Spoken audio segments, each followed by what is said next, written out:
The next two sections that we're going to talk about are looking at uniform annuities, so payments that are made over time in equal amounts. And so we looked at a small example of this when we first playing around with compound interest, but we're going to get into more detail now.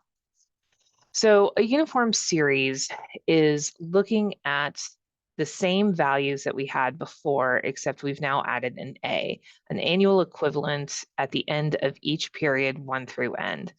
Now, one of the things that is important when we look at these definitions is that you see that it's at the end of the period, which means whenever you're given a problem that says the beginning of the period, we're actually referring to the previous period. And I'll show you this on the cash flow diagram here. So I is the same, effective interest rate unless otherwise stated. N is the number of compounding periods. P is the present value. F is the future value. A is the annual equivalent. So you can see here, P goes at the beginning, our present equivalent. F goes at the end of our number line, a future equivalent. I is the interest rate per period. And the number present marks the end of a period. So a uniform amount would be at the end of that year. So this first year between 0 and 1, a uniform amount in the end of year 1 would be here. Now, the beginning of year 1 is actually time 0. Again, if you look between 1 and 2, this is the second year taking place.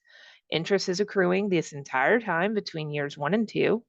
And we see at the end of year 2, we have another payment. If someone said the beginning of year 3, they would actually mean 2, because this is the end of year 2. It is also the beginning of year 3. So we have to see like 0 is also the beginning of year 1. 1 is also the beginning of year 2. 2 is also the beginning of year 3. 3 is the beginning of year 4, and so on and so forth. Because of this, uniform amounts always start at a given year and they finish at a given year. Now that number will change, and we'll see that in the next slide. It doesn't always have to be 1. It doesn't always have to finish at the last N. A uniform amount could just be 1, 2, and 3, even though this is going through 8 years, for example, or it could be years 2 through 10. We'll see lots of different examples where the uniform amounts don't necessarily start in year 1 and don't necessarily finish at that F final time period that's being looked at. And so we have to take note of what's happening. Now, in your book, they give some of these sample examples, which I think are very helpful because it shows the different types of how we talk about it. So to find a future value given an A, we're looking at finding this value at the end, and we have an annual amount that's happening in periods 1, 2, 3, 4, 5, 6, 7, 8. Now remember, A is a payment at the end of the year. F is a final amount found, a future amount found also at the end of the year. This can become important if we switch around when our amounts end and when we're looking for our Fs. So the question would be phrased, if 8 annual deposits of $187.45 each are placed in an account, how much money has accumulated immediately after the last deposit? So what they're trying to say is that you still get that A in the 8th year, and we're looking for that future value. What that means is that our N is equal to 8 because we can count the arrows 1, 2, 3, 4, 5, 6, 7, 8.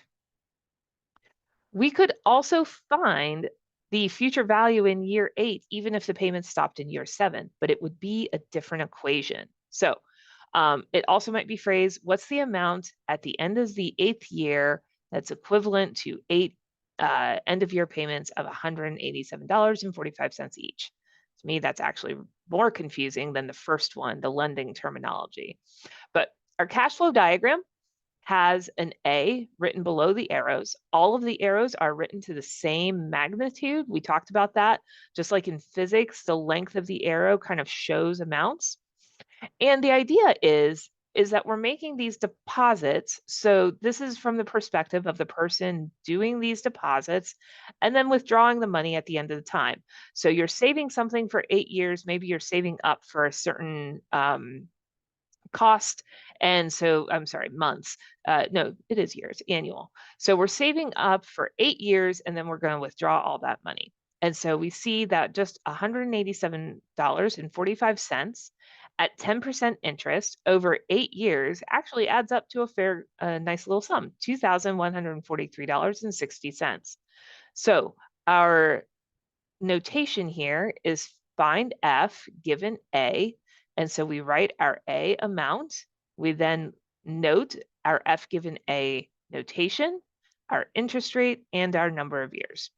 So doing the same thing in reverse. What if we had these 8 years of payments of $187.45 each? What would that present value be worth? And so what we see is our notation is find a present value given an A. And so we have a P given A notation, 10%, 8 years.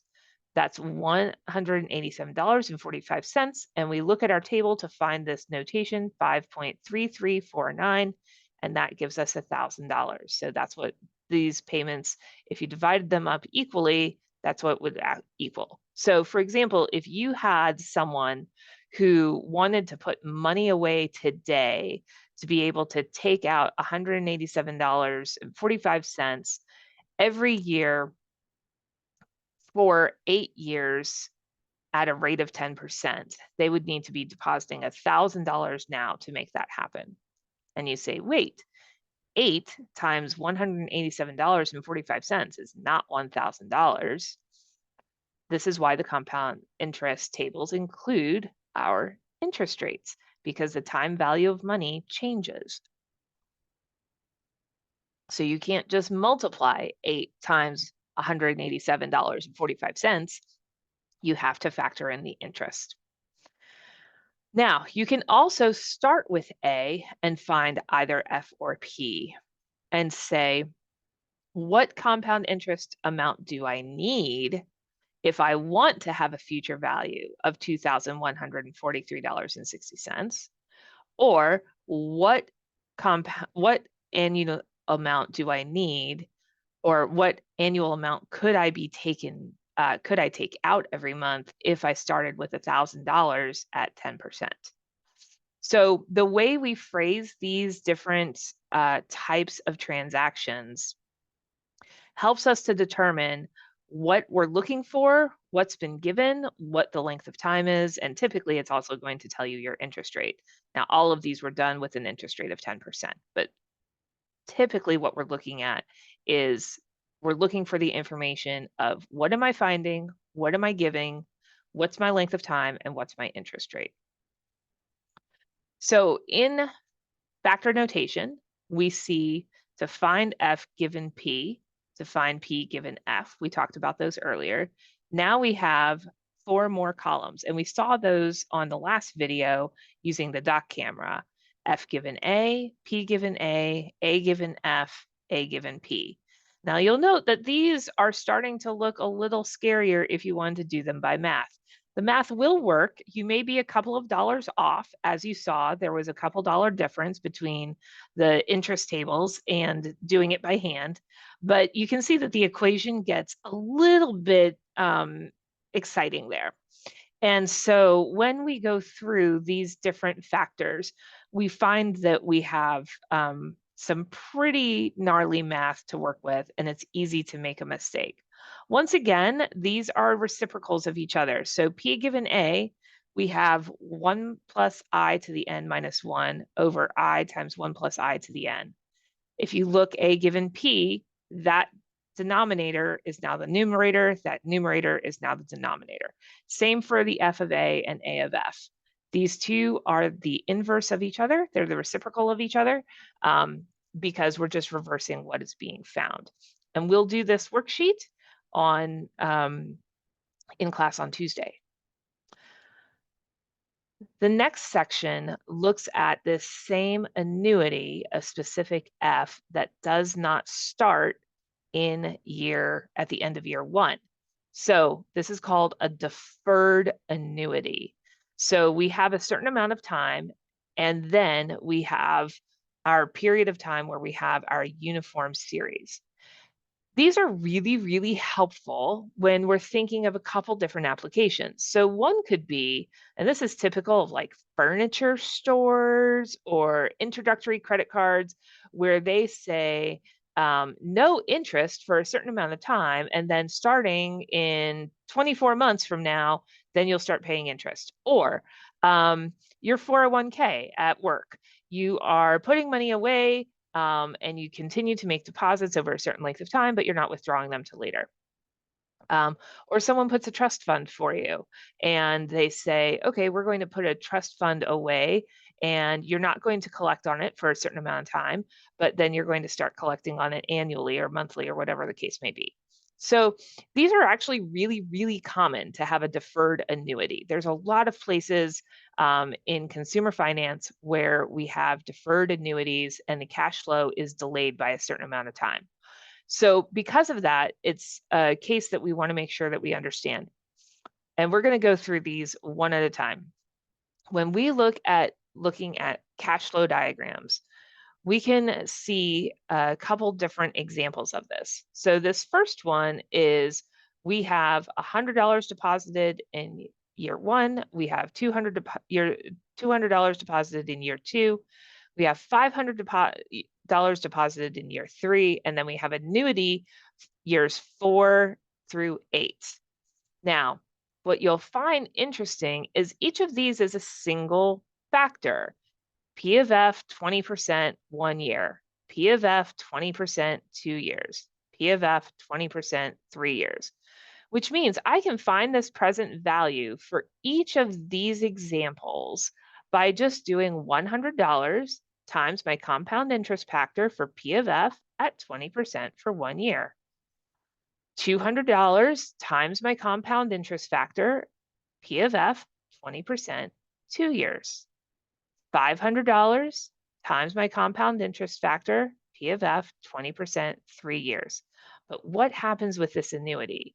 I know that I can solve for this annuity, P of A 20%, 5 years, because I have 1, 2, 3, 4, 5. 5 arrows going across. Those 5 arrows going across means that I can calculate the total amount, but what time do I solve that for? If I have an annuity that has payments in year 4, 5, 6, 7, 8, when's it actually getting paid? Well, that would actually calculate in year 3. I'm still looking for a present amount, which means I need to move this whole annuity up 3 years. The same thing, we can look at this future value, $100, F given P, 20%, 7 years. I'm finding it at the end of year 8. $200, 20%, 6 years. $500, 20%, 5 years. All of those are going to move by this F of P factor.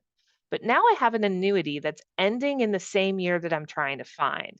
So now I just have the $400 at 20% for 5 years using that F and A factor, and I don't have to move it because that last payment is also happening in the time that I'm solving for. So in our previous examples, we had our annuity starting in year 1 and ending in year N, where N was the last year of the annuity. In these examples, as long as my future amount for that annuity matches the year that I'm trying to find, I don't have to make any adjustments finding an F.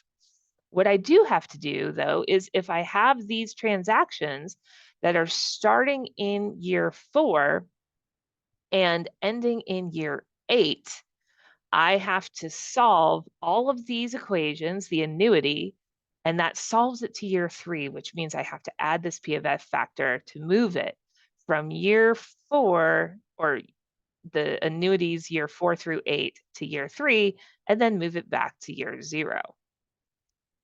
Your quiz is actually on these specific problems.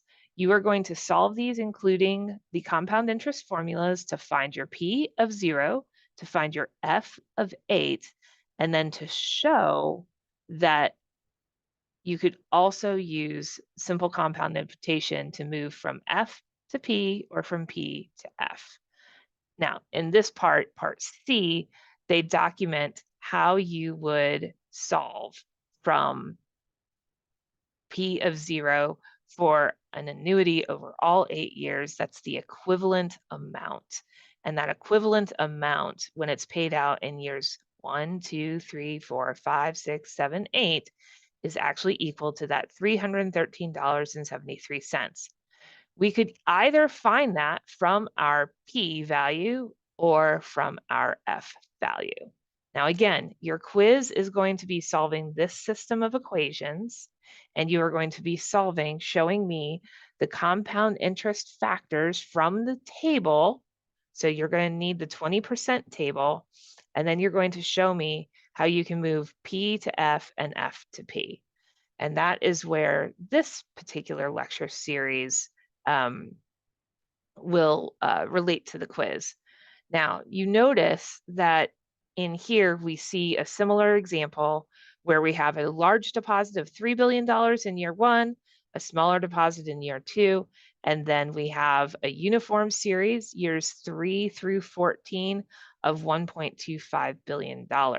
We'll solve this one in class to find what that P would be. And that is where we're going to end.